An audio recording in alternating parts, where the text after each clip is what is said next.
Shalom Bapak Ibu Saudara-saudari yang dikasihi dan mengasihi Tuhan. Kita bersyukur kalau hari ini Tuhan boleh memberkati kita sehingga kita boleh ada sebagaimana kita ada. Nah, sebelum kita membaca dan merenungkan firman Tuhan, mari kita satukan hati, kita berdoa. Tuhan, terima kasih, kami bersyukur untuk berkat-Mu. Kami boleh diberkati, dan hari ini Tuhan sekali lagi kami rindu mendengar, membaca dan merenungkan firman-Mu, sehingga kami boleh tahu apa yang harus kami lakukan. Tuhan, tolong kami berdoa di dalam nama Tuhan Yesus Kristus. Haleluya. Amin. Bapak Ibu Saudara, hari ini kita akan belajar dari kitab Ulangan pasal ke-25 ya.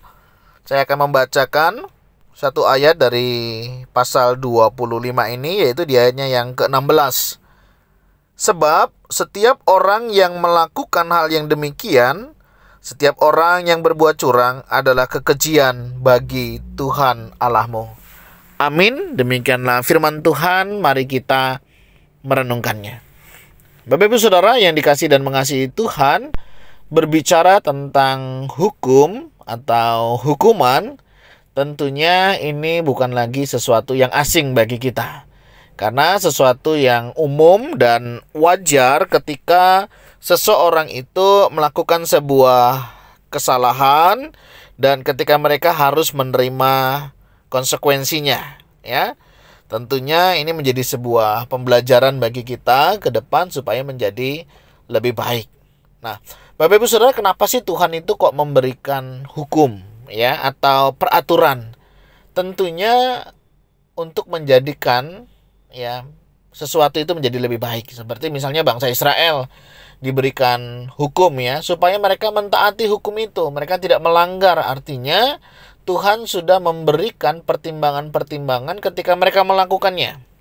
Misalnya kalau kita membaca, ya, tentang kekerasan, ya, yang sewenang-wenang, kemudian tentang kawin dengan istri saudara yang telah mati, itu ada aturannya, ya, ada hukumnya.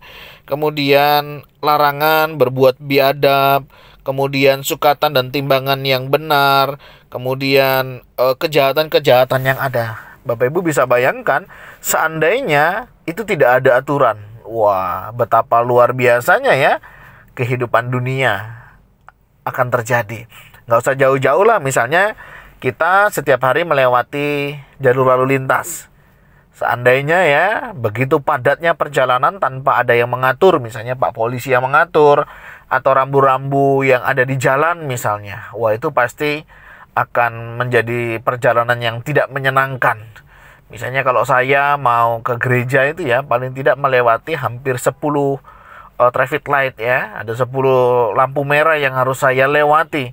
Seandainya, ya, itu tidak ada aturannya, tidak ada yang mengaturnya, ya, normal, ya, saya dari rumah ke gereja itu bisa 20-30 menit. Kalau tidak ada aturannya, itu bisa lama.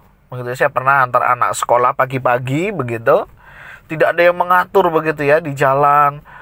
Semua orang pengen saling mendahului, akhirnya apa, terjadi kemacetan. Dan tentunya itu menghambat sebuah perjalanan. Nah, demikian juga gambaran dalam kehidupan kita. Seandainya Tuhan tidak memberikan hukum atau aturan dalam hidup kita, kita pasti maunya semau kita sendiri. Dan semau kita sendiri itu masalahnya belum tentu benar dan belum tentu baik.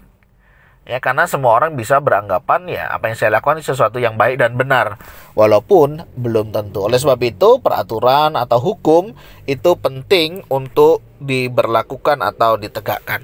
Nah, berbicara tentang hukum, tentunya kita boleh belajar, ya. Pertama, misalnya hukum itu tentunya harus diberikan ketika seseorang itu berbuat salah, ya. Wajar misalnya kita melakukan sebuah kesalahan, ada konsekuensi yang harus kita bayar. Ya, misalnya orang melanggar lalu lintas, mereka ditilang, sesuatu yang wajar.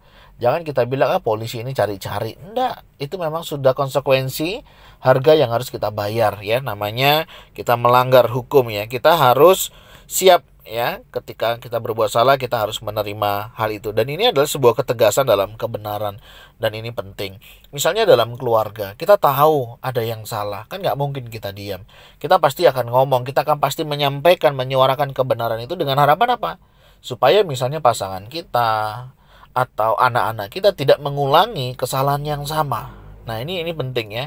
Dan yang melakukannya tentunya menerima konsekuensi. Ya bukan hanya hukumannya, pada saat pujian memang perlu diberikan ya kita akan berikan.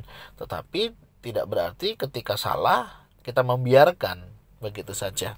Nah, yang kedua kita juga harus melihat ya, hukuman itu harus sesuai dengan kesalahan. Itu penting. Kenapa? Jangan kita semena-mena, semuanya dipukul rata. Pokoknya kesalahannya apapun yang terjadi, hukumannya adalah begini. Tidak. Kita harus menyesuaikan dan kita juga harus menghargai orang-orang yang melakukan hal-hal yang baik dan yang tidak baik. Dan yang lebih parah, misalnya seperti itu.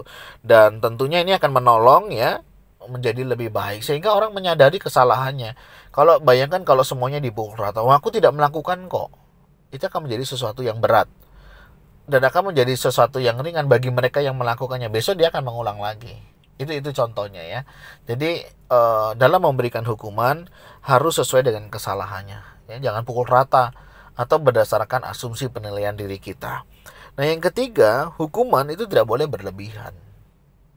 Ya, tidak boleh berlebihan. Untuk apa? Menjaga martabat daripada manusianya itu. Dan tentunya tidak menurunkan derajat dari orang yang melakukannya, melainkan untuk menghasilkan kebaikan bersama ya, adanya perubahan perilaku dan pembelajaran untuk bersama. Ini penting ya. Jadi dalam pemberian hukuman, punishment seperti itu ya, harus disesuaikan ya, jangan serta-merta karena kita punya kekuasaan, kita punya segalanya, kita bebas melakukannya. Tidak ya. Sekali lagi, hukuman adalah salah satu cara untuk mendisiplin seseorang, untuk mendisiplin diri kita ya, supaya apa? Menjadi lebih baik. Dan tentunya harus disesuaikan, jangan semena-mena karena kita punya kekuasaan, kemampuan dan lain sebagainya. Pada akhirnya saudara, mari kita belajar untuk taat ya. Sehingga apa? Hukuman tidak harus kita terima. Bisa gagal, bisa, tetapi kita terus mau belajar untuk taat. Tuhan memberikan itu karena Tuhan menyayangi kita. Dia tidak mau kita itu menjadi tercemar dan kita hidup terus di dalam dosa. Ya, sebagaimana kita sebagai orang tua tentunya tidak mengharapkan anak-anak kita hidup bebas sebebas-bebasnya. Hukuman kadang perlu diberikan sebagai efek jerah, sebagai pembelajaran, dan ini menjadikan lebih baik. Ya, walaupun dengan kadar yang berbeda-beda. Artinya apa? Antara kasih dan keadilan tetap perlu ditegakkan. Dan itu adalah harga yang harus dibayar ketika kita melakukan sebuah pelanggaran. Dan tentunya ada pujian bagi setiap kita yang melakukan kebenaran. Nah, semoga ini menjadi satu bagian dalam kehidupan kita sebagai keseimbangan hidup dan tentunya untuk kebaikan bersama dan kehidupan kita yang senantiasa untuk boleh tetap memuliakan nama Tuhan. Nah, mari lakukan disiplin ya, penegakan ini dengan lebih baik sehingga kita juga akan menjadi lebih baik dan tentunya lebih memuliakan nama Tuhan. Tuhan, kami berdoa dan mengucap syukur untuk peraturan yang ada. Biarlah ini juga menolong kami untuk kami boleh hidup sebagaimana seharusnya sebagai anak-anak Tuhan. Dan kami rindu kami boleh tetap hidup dalam kebenaran firman-Mu dan melakukan kehendak-Mu. Kami juga teringat dan mau berdoa untuk para hakim di sidang pengadilan. Seringkali mereka mengambil keputusan yang terkadang tidak sesuai. Kami mau berdoa Tuhan, kiranya para hakim ya di sidang pengadilan, orang-orang yang berkapasitas untuk memutuskan sebuah keputusan keadilan, kami berdoa Tuhan tetap berikan roh takut akan Tuhan sehingga mereka juga boleh dalam menjalankan tugas pekerjaannya, mereka dapat mengerjakan tanggung jawabnya juga dengan baik. Berkati kehidupan mereka yang memegang terus kebenaran dan tanggung jawab dengan baik sehingga mereka juga tetap pelihara oleh Tuhan. Tuhan, terima kasih. Ini doa seru kami naikkan di dalam nama Tuhan Yesus Kristus. Haleluya. Amin. Bapak Ibu Saudara, mari kita belajar kebenaran firman Tuhan hari ini untuk kita boleh melakukannya. Tuhan Yesus memberkati kita semuanya. Shalom.